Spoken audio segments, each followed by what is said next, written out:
Bom dia, boa tarde. Vamos começar então a quarta prática, demonstração de Osborne-Reynolds. Quarta prática de laboratório de Fernando Transporte no IFEI de Itabira. O objetivo é observar o escoamento a baixas velocidades, médias e altas velocidades, e determinar o número de Reynolds. A gente vai ver o que esse número de Reynolds representa. Então eu tenho aqui o aparato experimental, lá direito aqui na figura, Então vocês vão verificar que aqui é o meu reservatório, Tem essas esferas, como vocês vão ver no vídeo, nesse vídeo aqui, Foi gravado no laboratório de Fernando Transporte de Itabira, da IFEI de Itabira, e tem também aqui o aparato experimental do laboratório hidromecânico para pequenas centrais hidrelétricas lá da IFEI de Itajubá. Então vocês podem ver que são, esse vídeo de cima que tem essa foto da empresa Mirfield, E esse equipamento lá de Itajubá foi um equipamento construído lá no laboratório mesmo, pelos técnicos, Então aqui eu tenho um reservatório, onde vamos preencher com água, E essa água vai descer através desse tubo de acrílico transparente, E no meio dessa água que está nesse reservatório, nós vamos inserir no meio dessa tubulação, através de uma agulha, um corante permanganato de potássio para verificar, como se comporta esse filete de corante dentro dessa água que está descendo e sai por aqui, tá? Então aqui são os aparatos, depois vocês dão uma pausa e verifiquem aí, O que significa cada um, tá? Na mecânica dos fluidos, O fluido, o que é um fluido? O fluido é uma substância que se deforma continuamente quando submetido a uma tensão de cisalhamento, não importando o quanto pequena possa ser essa tensão. Quer dizer, quando eu tenho uma aplicação de uma tensão de cisalhamento, ocorre o escoamento do fluido, Isso pode acontecer devido a diversas forças, Por exemplo, devido à gravidade, devido a um ventilador, devido a uma bomba, devido a uma altura manométrica, que faz com que ocorra o escoamento do fluido. Então aparecem tensões e cisalhamentos entre as camadas de fluido e faz com que ela escorra, que o fluido se escoa, No caso, quando eu não tenho fluido, e aplico uma força, ele não ocorre, não aparece essa tensão de cisalhamento, significa que vou ter meu sólido. Força de cisalhamento é a componente tangencial da força que age sobre a superfície, e tensão de cisalhamento no ponto é o valor limite da relação entre a força de cisalhamento e a área quando a área tende a um ponto. Então na figura abaixo, o que eu tenho aqui? Eu tenho uma placa, tem um fluido em amarelo, tem uma placa que está movendo para a direita com velocidade constante, e a placa inferior ela é fixa, tá? Então quando essa placa se movimenta para a direita, o que acontece? Aparecem tensões de cisalhamento entre as camadas fluídas. Então o que acontece? Em A e D, eu tenho um fluido parado, em B, e B' e C', eu tenho uma movimentação do fluido devido à condição de aderência, tá? Então a placa inferior é fixa, uma força F aplicada na placa superior, a qual exerce uma tensão de cisalhamento tal que é igual a F sobre A, na superfície, sendo A a área da placa superior. Quando essa força F movimenta a placa superior com uma velocidade não nula, constante, não importa quão pequena seja a sua intensidade, podemos concluir que a substância entre as duas placas é um fluido, tá? A experiência mostra que F é diretamente proporcional à área da placa superior A e a velocidade U inversamente proporcional ao comprimento Y. Então, na matemática, eu tenho que essa força é proporcional em essa área, a velocidade, esse inversamente proporcional ao comprimento Y, a distância vertical, onde o μ é o fator de proporcionalidade que depende do fluido da análise. Os demais termos da equação têm o significado dado anteriormente. A tensão de cisalhamento então é dada por τ igual a μ, essa velocidade dividido por y, ou então o gradiente de velocidade na direção y, tá? Então a velocidade angular, U dividido por Y também pode ser escrita em valores diferenciais, né? Expressa a variação da velocidade dividida pela distância ao longo do qual ocorre a variação. Variação ocorre, tá? Aqui, então, como eu estava falando, né, a tensão normal, eu tenho forças que podem agir perpendicular ou de modo tangencial, né? Então, essa força, né, ou essa tensão sendo aplicada tangencialmente ao corpo vai formar esse gradiente de velocidades, enquanto a tensão normal não. Análise das tensões. Um fluido é caracterizado como uma substância que se deforma continuamente quando submetido a uma tensão de aceleramento. A principal característica dos fluidos está relacionada à propriedade de não resistir à deformação e apresenta a capacidade de fluir. Essa propriedade é proveniente da sua incapacidade de suportar uma tensão de aceleramento em equilíbrio estático, né? Então a gente viu que essa força, né, essa força aplicada, né, numa área, né, né, o que vai nos interessar é a força tangencial. Aqui eu tenho, né, quando eu tenho um instante inicial, essa força ainda não foi aplicada, a velocidade é nula dessa placa superior, a placa inferior é fixa, né? Aplicando essa força aparece esse gradiente de velocidade na direção Y, tá?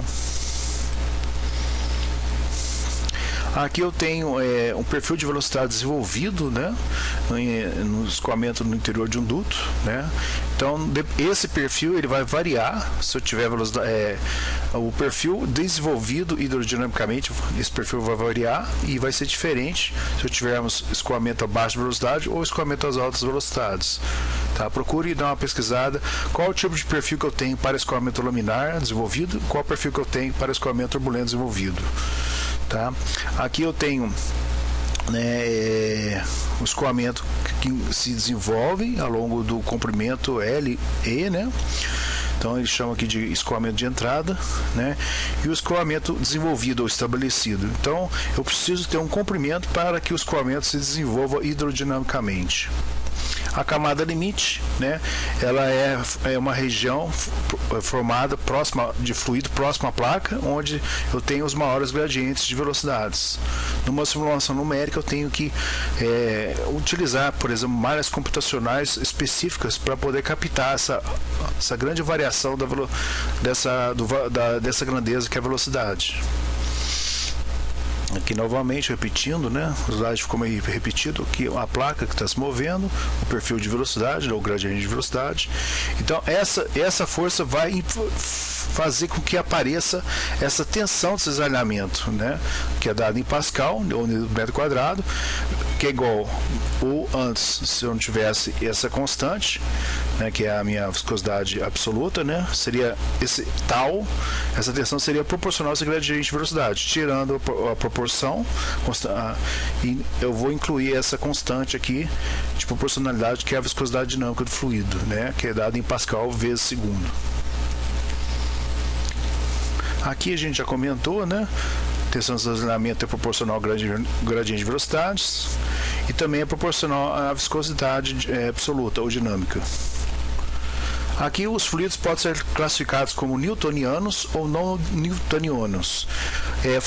Líquido newtoniano é um fluido cuja viscosidade ou atrito interno é constante para diferentes taxas de deslizamento e não varia com o tempo. Tá? Então eu vou explicar melhor. Fluido não newtoniano é quando a tensão de cisalhamento não é diretamente proporcional à taxa de deformação. Então eu vou explicar nesse gráfico melhor aqui, ó. Então quando eu tenho meu fluido é proporcional, é diretamente proporcional, a sua tensão de cisalhamento é proporcional ao gradiente de velocidades, eu tenho aqui em C meu fluido newtoniano. Quando ele não é proporcional, eu tenho ele se apresentando de outras maneiras. Por exemplo, em A ele é um fluido de Bingham, um plástico ideal, por exemplo, argila, pasta de dente. Em B, tá, aqui tem o B, quando ele varia desse jeito, né, é um fluido pseudoplástico, pesquisar exemplos. C é meu fluido newtoniano, que poderia ser o ar, a água, o óleo. O D, né, se a tensão de aceleramento varia dessa forma, em função versus gradiente de velocidade, eu tenho que o fluido é dilatante, por exemplo, areia movediça, polpas, tá? Então, em A, por exemplo, eu preciso de uma tensão mínima para que haja movimento fluido, tá? Já em D, eu preciso de uma tensão alta para baixo movimento fluido. Então, a diferença de A para D se encontra descrito aqui. Aqui outros tipos de classificação que seguem abaixo, né, do escoamento de um fluido qualquer, né, quanto à variação do tempo, né, permanente não permanente, quanto à variação da trajetória, uniforme variado, quanto ao movimento de rotação, rotacional ou irrotacional, né, ou seja, quando o fluido é ideal, ele não tem atrito, então a gente considera ele como sendo irrotacional. Tá? Quanto à compressibilidade, essas propriedades variam com a posição da partícula ou não variam, ou por exemplo a massa específica, se ela varia ao longo do tempo, o fluido é compressível, se não é incompressível. E quanto às dimensões 1D, 2D, 3D, então no caso escoamento a baixa velocidade, com escoamento luminar, eu posso representá-lo muito bem no plano bidimensional, porque ele se repete ao longo da direção Z, né? Por exemplo, em cálculos de transferência de calor por condução, eu posso trabalhar em uma única dimensão, porque aplicando a lei de Fourier, eu consigo calcular e se aproximar de valores reais, tá? Caso contrário, eu tenho que fazer uma simulação no plano em 3D mesmo, ou seja, tridimensional. Depois vocês dão uma lida, tá? Qualquer dúvida eu estarei à disposição. Viscosidade, né, dinâmica, é conhecida como viscosidade absoluta, é dada em termos da força requerida para mover uma unidade de área a uma altura e distância. E a viscosidade cinemática, né, é a relação entre a viscosidade dinâmica dividida pela massa específica. Tá? Aqui está a densidade, mas é massa específica. Escoamento é o modo que o fluido se deforma diante de uma tensão. Cesarnamento é o modo que ele flui, né? Ele pode ser laminar, turbulento ou em transição. Escoamento laminar ocorre quando as partículas de fluido movem-se ao longo das trajetórias bem definidas, tá? Apresentando-se em lâminas ou camadas, ou seja, se eu soltar uma bolinha no escoamento, essa bolinha ela tende a percorrer um certo caminho e não variar nesse caminho. No escoamento laminar, a viscosidade age no fluido no sentido de amortecer a tendência de surgimento da turbulência. Esse escoamento ocorre geralmente a baixas velocidades em fluidos que apresentam grande viscosidade. Então aqui eu tenho um perfil de velocidade desenvolvido do escoamento laminar, que é um perfil parabólico, tá? Escoamento turbulento ocorre quando as partículas de fluido não movem-se ao longo de trajetórias bem definidas, ou seja, as partículas descrevem trajetórias regulares. Produz uma transferência de quantidade de movimento entre regiões de massa líquida. Escoamento é comum em água, cuja viscosidade é relativamente baixa. Muitos dos processos, né, industriais requer que o escoamento seja turbulento, por exemplo, na indústria química, para que as reações químicas sejam aceleradas e ocorra um aumento da produção, né? E na maioria dos casos, na natureza, né, os escoamentos são turbulentos, né? Mas ocorrem casos que o escoamento é laminar. Por exemplo, em trocadores de calor, né? E mancais também de fio, onde tem o fio de óleo, que ali você tem baixas velocidades. Então você tem um mancal e dentro dele você tem um filme de óleo, que ali você vai ter baixas velocidades. Pesquise mais sobre exemplos de escoamento laminar e turbulento. 2 exemplos cada um, por exemplo, além desse que eu já falei. Então aqui é a trajetória do fluido, né? Escoamento às altas velocidades, aqui algumas geometrias, né? Aqui, no caso, quando eu tenho o meu corante aqui, que no caso é azul roxo, né? Meio roxo, aqui é vermelho, né? Então, quando eu tenho o filete único, né? Ele é laminar, passa sem transição e turbulento quando eu tenho altas velocidades, né? Então, vocês vão verificar que nosso experimento, a tubulação, ela é na vertical e não na horizontal. Por que será, hein? Dá uma pesquisada também por que geralmente tanto lá em Itajubá como aqui em Itabira, né, o tubo de acrílico transparente, né, é na vertical, né, mas existem tubos que são colocados na horizontal. Por que se coloca na vertical? Pesquise sobre esse assunto. Aqui definição do número de Reynolds é a massa específica, é o número dimensional, então é a massa específica kg por metro cúbico, vezes a velocidade de metro por segundo, o diâmetro hidráulico, que no caso de seções, indutos de seções circulares, o diâmetro hidráulico é o próprio diâmetro, dividido pela viscosidade absoluta. Então, se eu fazer uma análise dimensional dessas variáveis, eu vou ter um número dimensional, que é o número de Reynolds. Né? Foi devido ao Oswald Reynolds, que fez um experimento, né, e comprovou que, de acordo com o filete, né, o fluido se apresentava para Reynolds menor que 2.000 laminar, entre 2.000 e 2.400 transição, e acima de 2.000 a 2.400 turbulento. Né? Conceito de diâmetro hidráulico, tá? É a relação da área, 4 vezes a área da seção formada pelo fluido dividido pelo perímetro molhado. Então, se vocês verificarem aqui para conduto forçado de seção transversal circular, diâmetro D, né?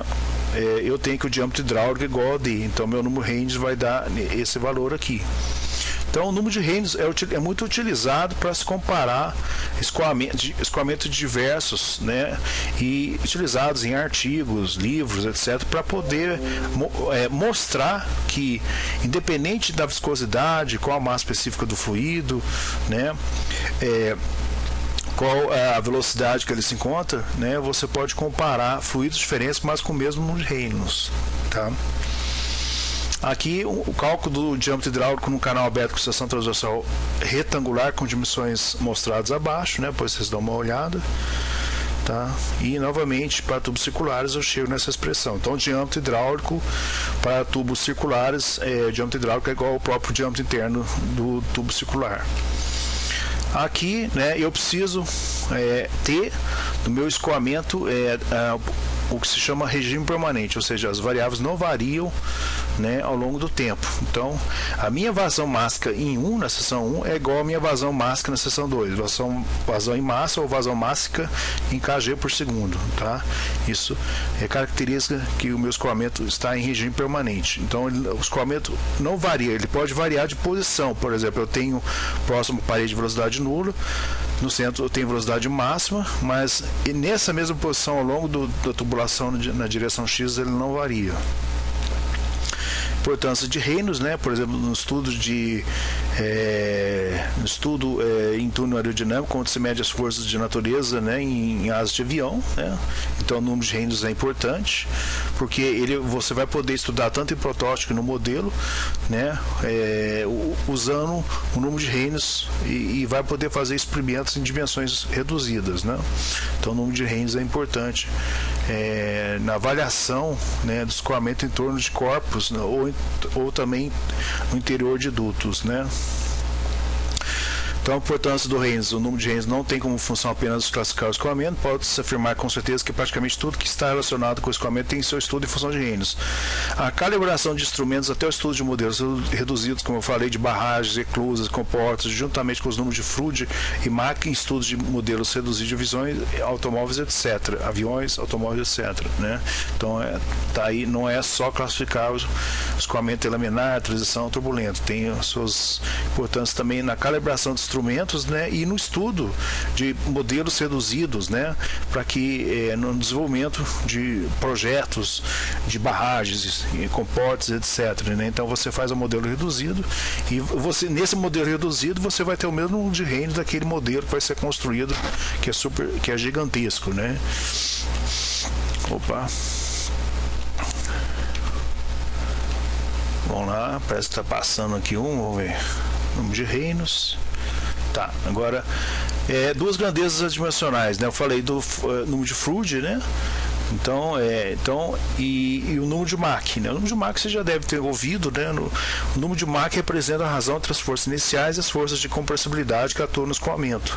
Então, se eu calculo esse número de Mach, né, em vez de trabalhar com valores de velocidades, eu falo que o avião está numa velocidade de Mach e tal, né? Se eu tiver Mach menor que 0,3, o meu escoamento é compressível, né? Se ele é maior, eu tenho que considerar a compressibilidade do meu escoamento. Então, aqui é importante, né, que eu coloquei aqui, né, a classificação do número de Mach, né? Então é uma medida dimensional de velocidade. Já o Froude, né, eu coloquei, já que eu citei o Froude aqui antes, né, aqui no número de Froude, né, eu coloquei aqui também. Então o NumDiflude desempenha um papel importante no estudo de canais abertos, né, permitindo definir os regimes de escoamento sobre crítico, supercrítico e crítico. Então você calcula o número de fluid, né, que é a velocidade, a aceleração da gravidade vezes a profundidade hidráulica em um canal aberto, e dependendo do valor você vai ter o tipo de escoamento. Então é uma grandeza dimensional, né, que serve para classificar o tipo de escoamento que eu tenho naquele canal aberto. Tá? Pesquise sobre as outras grandezas dimensionais. Tem mais umas 6 ou 7 ou 8 por aí nos livros de mecânica de fluidos, tá bom? Não vou cobrar essa em prova, só vou cobrar em relação ao número de Reynolds, tá? Mas para você ter os conhecimentos. Aqui as definições, né? Por exemplo, o Reynolds é aplicado em situações onde escoamentos que são influenciados por efeitos viscosos, escoamentos internos, escoamentos da camada limite, que é aquela região próxima da parede. O NumDiflude é aplicado em escoamentos influenciados pela gravidade, principalmente escoamentos de superfície livre, em canais abertos. E o número de Mach é onde a compressibilidade é importante nesse escoamento, especialmente se a velocidade do meu fluido é maior que 0,3 a velocidade do som, né? Então eu falei aqui, né? O número de Mach em referência, né, à velocidade média do som, que é igual a 340 metros por segundo, tá? Então, experimento A, nós vamos determinar o número de Reynolds, tá? Aqui tem um procedimento, tá? Depois vocês anotem aí, tá? Vai ter também esse procedimento lá no PDF que eu vou passar para vocês, tá bom? E no vídeo também, que vocês vão assistir, tá? No YouTube. Então aqui são os dados que vocês vão coletar, tá? Ok? A gente vai calcular o número de Reynolds através da fórmula, tá? E também tentando visualizar ali pelo tubo de acrílico transparente. Depois vocês vão enviar para o meu e-mail até o final dessa prática, tá? Esses resultados.